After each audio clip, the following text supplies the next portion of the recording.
Please welcome Major Elliot Chodoff.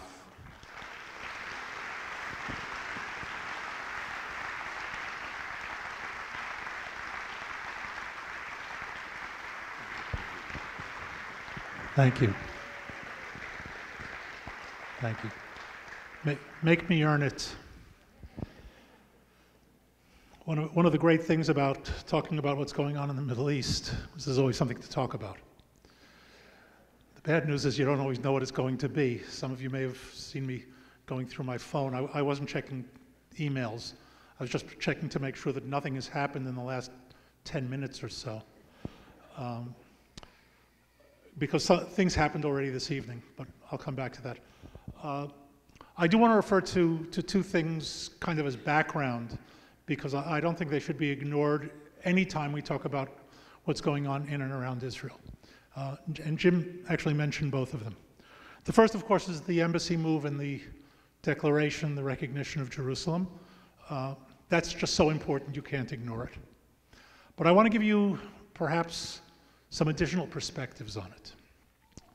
First of all, something rather obvious, but I think that needs to be said. President Trump did not make Jerusalem Israel's capital.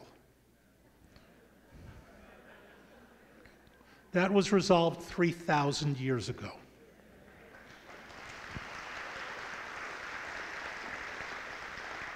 What he did do, which was not trivial, is that he brought American policy in line with reality. And I, as somebody who does political analysis, strategic analysis, it's my belief that a policy that's not in line with reality is a bad policy by definition. So it was simply bad for no other reason. People ask me, what do Israelis think about it? So first of all, to ask what do Israelis think, Israel has a population of some 8 million people, which means we have about 14 million opinions. But this idea, again, that America has come into line with our reality is generally accepted as a very good thing. It also shows the importance of American leadership. And I don't know how to break this to you. There's only one superpower in the world, despite what that other guy yesterday might have thought.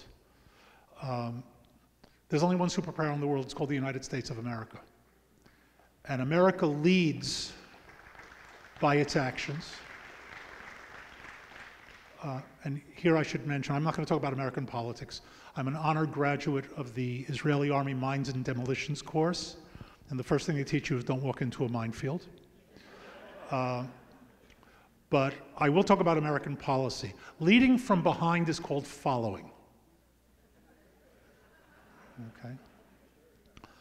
When America declared that it was moving its embassy, and actually did move its embassy to Jerusalem, in short order, a number of other countries immediately said, we're coming as well. I'm not going to list them because the list is growing. And some 36 countries today are discussing moving their embassies to Jerusalem, discussing it with the Israeli Ministry of Foreign Affairs. Now, that's a great thing in and of itself, but I think that's an important lesson here. America leads by acting because those 36 countries came to that conclusion without 1 ounce of American diplomatic pressure. In other words, America didn't go to them and say, all right, your turn now. No, America just did it. And that's critically important. But there's a tragic element to this as well. And I don't want to say this in the negative, but rather in the positive, but tragic nonetheless. The fact that it required an American presidential declaration is tragic. Right? I mean, a capital is automatic, except for Israel. An embassy in a capital is unremarkable. Have you ever heard of a presidential declaration, we're building an embassy and pick your capital? In Israel, it was required. And that's tragic. The fact that for Israel to be normal, like any other country, requires presidential declarations is a problem. It's something that we should keep in mind. But a great thing, absolutely a great thing nonetheless. Another subject I just want to say a few words about, because I can give an entire course on this and it's not my purpose tonight. It's another subject that Jim mentioned. That's the Boycott, Divestment, and Sanctions movement, the BDS movement. There's a movement underfoot. Some of you may be familiar with it. It's been going on for well over a decade, over 15 years, to boycott, divest from, and sanction Israel. And the BDS movement is basically a lie built on a lie. A lie built on a lie. The lie that it's built on is that Israel is a murderous, war criminal, genocidal, apartheid, colonialist, imperialist occupier, picket, and therefore should be boycotted, sanctioned, and the like. But the boycotts and divestments and sanctions are a lie as well. And here I have to tell you something. In a perverse kind of way, I'm in favor of BDS. I really am. You saw the scripture, I'm sure you're familiar with it, Genesis. I will bless those who bless you and curse those who curse you. So let me just teach you a little something here. The Hebrew doesn't exactly say that. With no disrespect to anyone, there are no good translations from the Hebrew. Some are better than others, but there's always a problem with translation. It does say essentially, I will bless those who bless you. But the second phrase actually says, Mikalalecha aor, those who trifle with you, I will curse. Those who take you lightly, those who don't take you seriously, will be cursed. And why do I mention that in terms of BDS? Because I said I'm in favor of BDS. I believe that those who curse Israel, those who trifle with Israel, those who take Israel lightly, should boycott Israel. Hand in your cell phones.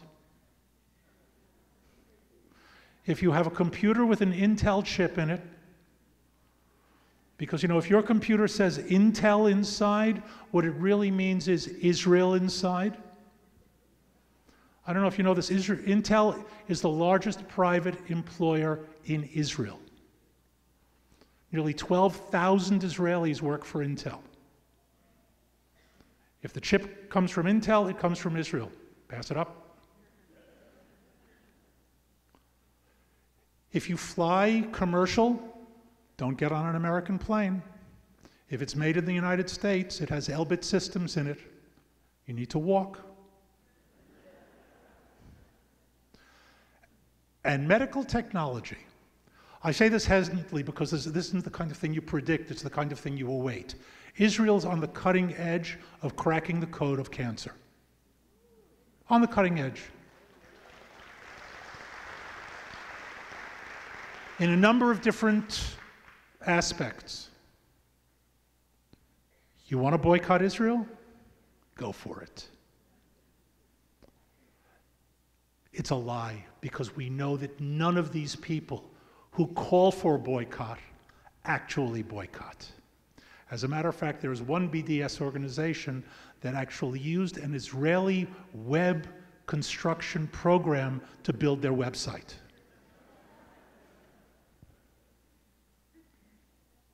They want to curse, but they want to be blessed. Having said all of that, we're in continually interesting times, and the way I'd like to sort of go into this is talk about what's happened in the last few days. I have friends who say every time you go to the States, something is happening. The truth is something's always happening. But whenever you go to the States to speak, there's something going on. I said, yes, I have something to talk about. Sudden increase in rocket fire out of Gaza. You know about it was mentioned in the clip by Shmuel Bowman, an old and dear friend of mine, the fires that have been caused by the kites with incendiary devices, balloons with incendiary devices. Look, everybody's got to invent something. We're working on a cure for cancer. They're figuring out how to put incendiary devices on kites. Today, literally today, we came within a hair's breadth of war because one of those incendiary devices fell into the playground of a nursery school. while the kids were out there playing. And nobody was injured. The nursery school teachers got the kids out of the way, and they called in the emergency service and they put it out. Had it gone slightly differently, I would still be here tonight because it would be too soon, but tomorrow morning, instead of simply flying to DC, I'd be flying to New York and from there back to Israel. So we're that close, but I don't want you to think that that close means that we weren't this close 6 months ago or a year ago or 2 years ago, but that there are these occasional moments where this close becomes that close. Today was not the day. Hamas, for the past 6 months, has been stepping up, a little bit less than 6 months, has been stepping up attacks along Israel's borders. And the interesting question is why all of a sudden? They declared a march of return, which the American media immediately picked up, and don't get me started on the American media, immediately picked up as peaceful demonstrations. And Israel was accused of firing into these peaceful demonstrations, indiscriminately killing people. And then to make it interesting, they were connected to the American embassy opening. And on the day of the opening of the embassy, 62 Palestinians were killed. The New York Times had a classic headline, "Scores of Palestinians killed by Israeli fire." It's true, scores were killed. But you know, when you're called to the witness stand in an American court of law, you swear to tell the truth, the whole truth, and nothing but the truth. Because the truth, without the whole truth, can be a lie. Israel was called upon immediately to investigate. And I want to drill this down for a moment because it'll show you how they can tell you the truth and not tell you the truth at the same time. Within 24 hours, Israel announced that of those 62 killed, over a dozen we had identified as members of Hamas, the terrorist organization. Within 24 hours. You know what that means? We didn't wait for anybody to tell us to investigate. We started investigating immediately. And why is that the case? Anybody here with military experience knows this from your own experience. Militaries always investigate. It's called debrief. It's called after-action reports. It's not a criminal investigation, it's an operational one. You want to make sure you did the right thing. You want to make sure you fix the things you did wrong. The IDF is an amazing military. It didn't get that way by ignoring what's happening on the ground. But what was really interesting is that within 24 hours, the Hamas leadership said, no, it wasn't a dozen. It was 50. 50 members of Hamas. Wow. Didn't realize we were that good. We're not firing indiscriminately. We're firing very, very, very discriminately. Now, the world doesn't like that. They call that targeted killing. I call it assisted martyrdom. It's so much friendlier, don't you think? Okay. Was it connected to the opening of the embassy? Only in the fevered minds of the American press. The dates coincided. They did, but for two different reasons. When America decided to open its embassy in Jerusalem, it decided to open it on the Gregorian, in other words, the American, the world counting date of Israel's independence, which is May 14th and 15th from 1948. I'm sure you know that the Hebrew calendar is different. We had celebrated Independence Day 3 weeks earlier. But it's an American embassy, not an Israeli one. They decided to open it on that date. Perfectly okay with me. Any date worked. The Palestinians decided to protest on that day because they protest on that date every year. They call it Yawm HaNakba, the day of catastrophe. Because Israel's coming into existence is for them a catastrophe. So they weren't protesting the embassy. They were protesting my existence. And they do it year after year after year, something that was kind of left out of the American reporting. What did they want? They say repeatedly what they want. They want to eliminate Israel. It's not about settlements, and this isn't about whether settlements are a good idea or a bad idea. It's not about occupation, whatever that means. It's about Israel's existence that they want to eradicate. And just this week, one of the leaders of Hamas said, we will keep doing what we're doing until we eliminate the Zionist occupation of Palestine. Not the West Bank. We pulled out of Gaza years ago. Palestine. In other words, as long as there's an Israel, they will oppose it. We need to understand that is a constant, not based on Israeli positions, not based on Israeli policies. And I should mention as an aside, that doesn't absolve Israel from doing a good job in positions and policies. But it doesn't matter. Their hatred of Israel is of its existence. But the real story here is not Gaza. Gaza is a sideshow, as nasty and as hot and as bloody as it might be. Because what's driving Gaza is what's driving a good deal of the mess in the Middle East today, and that's Iran. And to understand what's happening there and on the Golan and in Lebanon, we need to understand a bit about Iran. I'm not going to give you a long and involved history. But when Khomeini came to power in 1979, he made very clear what Iran's policies were. First of all, it was setting up an Islamic State. Nobody knew what that meant in those days. Second, it was going to be at war with its greatest enemy. You know who that is? You. The great Satan, United States of America. And by the way, the little Satan, which is America's spearhead in the Middle East. That's how they refer to it, Israel. And in case it's not clear what that means, they hate Israel for its connection to America more than they hate America for its connection to Israel. They hate America because they hate America. And they're going to rebuild the Persian Empire. That's what he said. Nobody paid attention. If you don't know what that means, open the book of Esther. That Persian Empire. India to Ethiopia, 127 provinces. We know historically, with European aspirations, an empire that lasted over 1,000 years. That's what they're looking to build. And with it, they went on their merry way. And I'm not going to give you the long history because it's been a long and bloody one. But today, Iran has essentially taken over Iraq and is in the process of taking over parts of Syria. They have an agent organization called Hezbollah operating all around the world, including in the United States, in very large numbers. Hezbollah has been infiltrating the Mexican border for years.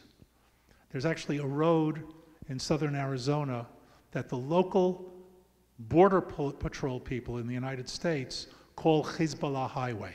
This is not a big secret. They're not coming here looking for work. And Iran is now on the move in Syria. For the past nearly 1 year, they have been trying to establish heavy military bases in Syria and move westward, essentially with two purposes in mind. Purpose number one is to establish a corridor from Iran to the Mediterranean coast, and purpose number two is to establish military presence along the Israeli border, and as Jim mentioned before, in order to bring the war to Israel. Now, the reason they want to go to the Mediterranean coast has more to do with their imperialism. They want to be able to get out to the Atlantic. They've already stated they want their Navy to patrol the Caribbean. That's your problem, not mine. I have other problems. And move heavy weapons into Syria in order to transport them to Hezbollah. Years ago, we stated that we have two absolute, sharp, unerasable red lines, because when we draw red lines, they don't disappear. Red line number 1 is a solid Iranian military presence in Syria and certainly along the Israeli border. Will not be permitted to happen as far as we're concerned. And number 2, the transmission of sophisticated military equipment to Hezbollah. The Iranians, as the Iranians would, continue along their way. And we, for the better part of the past year, have been sending them subtle messages that we're not going to permit it. We use the Air Force for that. Now, you hear about them on occasion. I will tell you that on the average, there are 3 to 4 nights a week that the Israeli Air Force is operating in Syria against Iranian positions. You can do the arithmetic times however many weeks there are in a year, 52. The strikes have typically been what's known in strategic terms as messaging. It's such a sanitized word for bombing. But it's messaging in the sense that it's to send them the message, we don't want you to continue. We're going to take out a warehouse here, a building there. Try not to kill people because the purpose is to send a message. They haven't been getting the memo. And in January, this past year, they launched their first direct attack against Israel. Not by proxy, not by agent, direct. They launched a drone that crossed the Israeli border, and the Israeli Air Force shot it down, initially thinking that it was a reconnaissance drone. And then when it was dissected, it was found to have munitions on it that were meant to be dropped on an Israeli population center.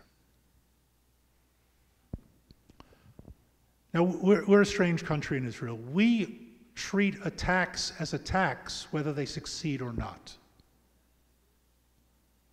So the next day, the next night, we launched a series of airstrikes that severely damaged the base that drone was launched from.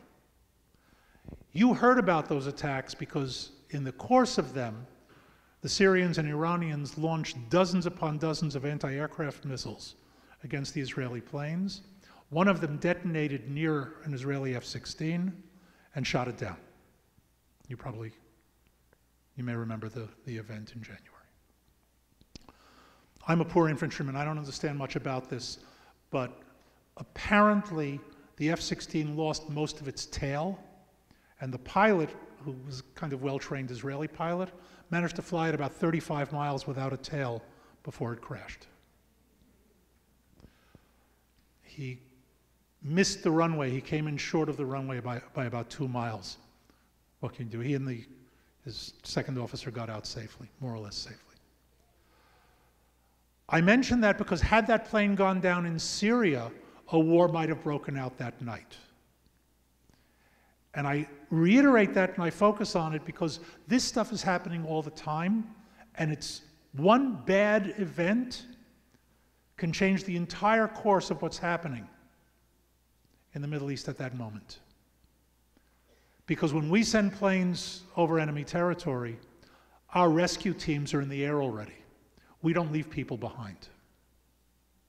And presumably the people on the other side wouldn't be happy with that, and from there up to war takes very, very little.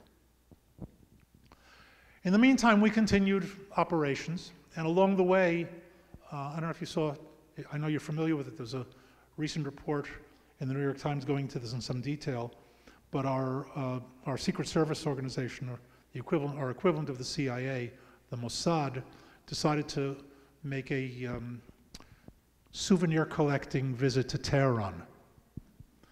And they broke into some Iranian nuclear archives and walked out with 100,000 documents on the Iranian nuclear project.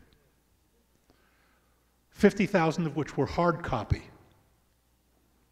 You know, today 100,000 documents you can put in your pocket if if they're Word documents. But 50,000 hard copy documents and another 50,000 on electronic media and took off with them. The Iranians were very embarrassed. Although I don't know if you've heard the rumor, there may be some truth to this, that the Iranians are thinking about moving their embassy to Jerusalem, since all their documents are there already. It's so much more efficient.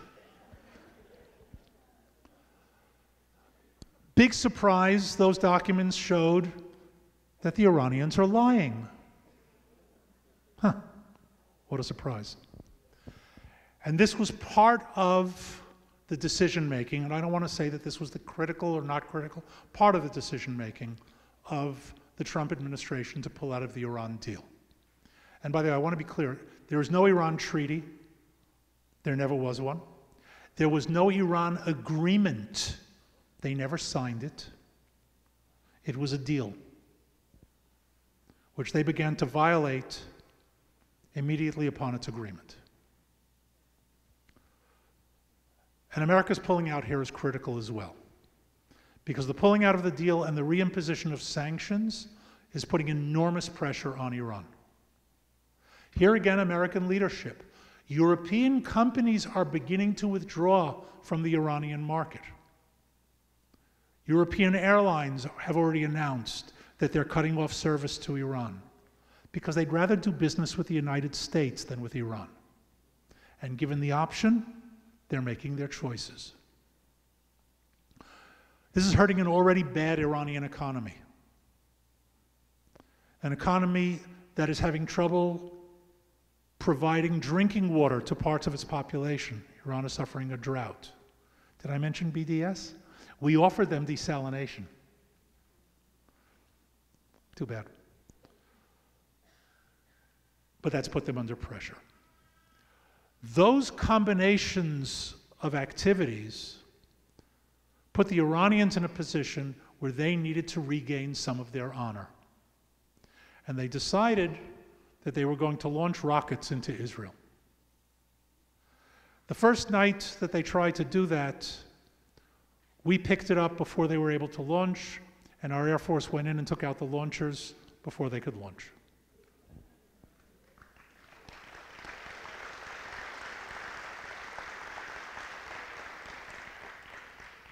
The next night they managed to launch. Apparently they were under some pressure because their aim wasn't that good. They launched 32 rockets. 28 of them missed Israel, and the other 4 were intercepted by the Iron Dome interceptor system.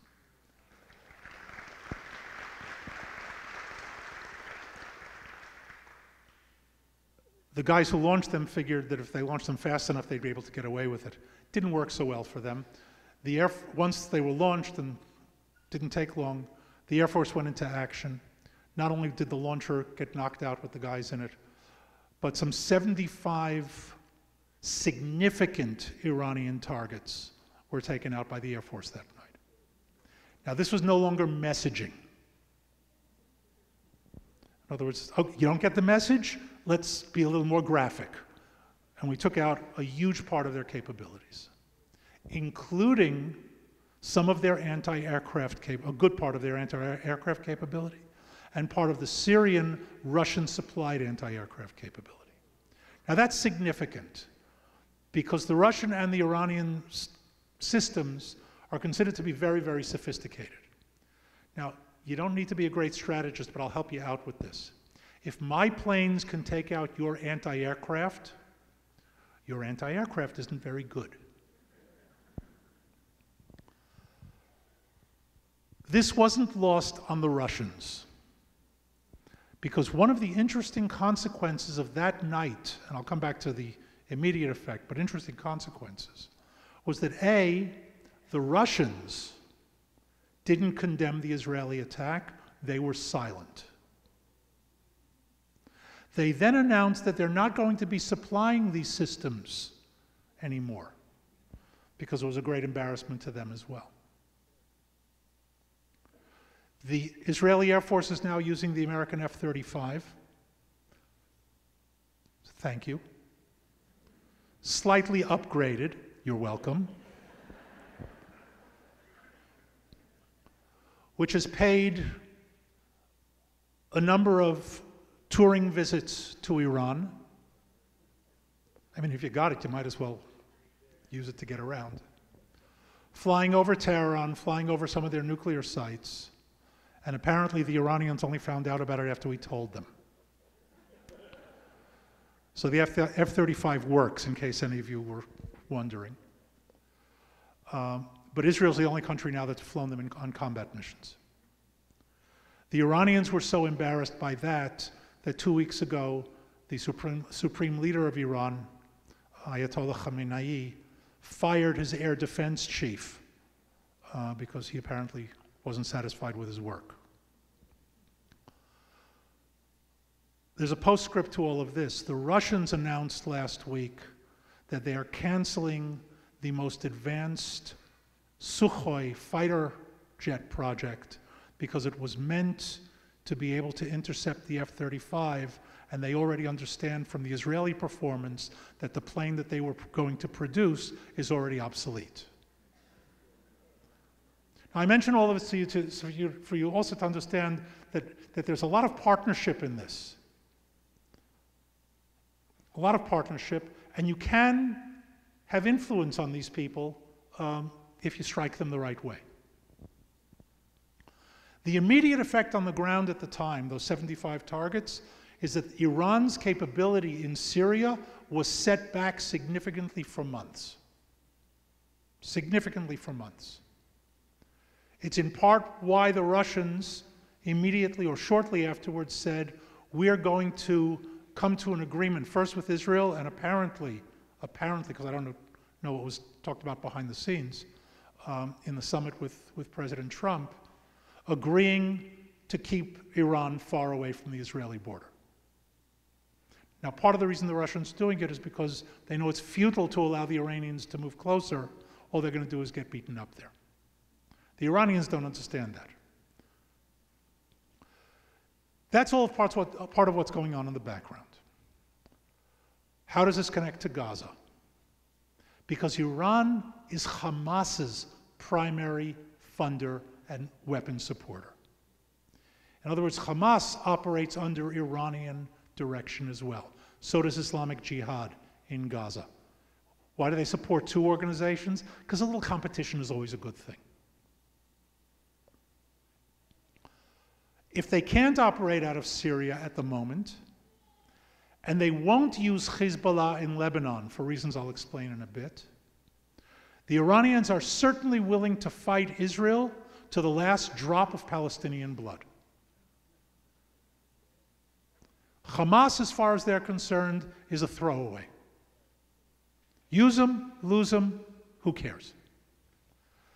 Which is why they're driving what's happening on the Israeli border, because if you think about it, if you've been following it, it kind of looks stupid if you're looking at it from a Hamas-Palestinian point of view.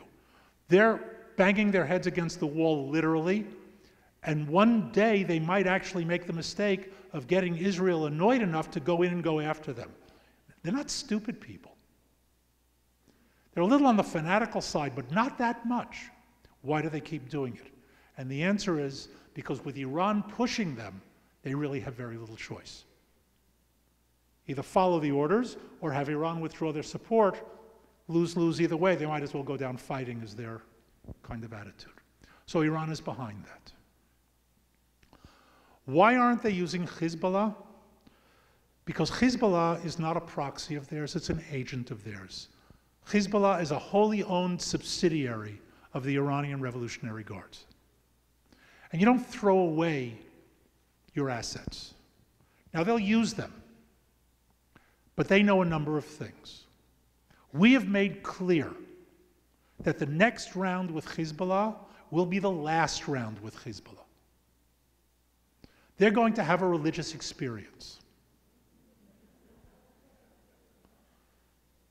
And I won't go into the details of it because it's classified, and I don't send classified information by email. Did he say that?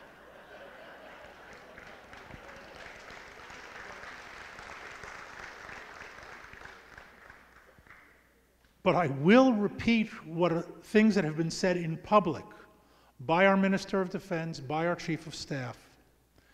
When we speak about Hezbollah and the next round, and it's a question of when, not if, the terms that are used are defeat, erase, eliminate.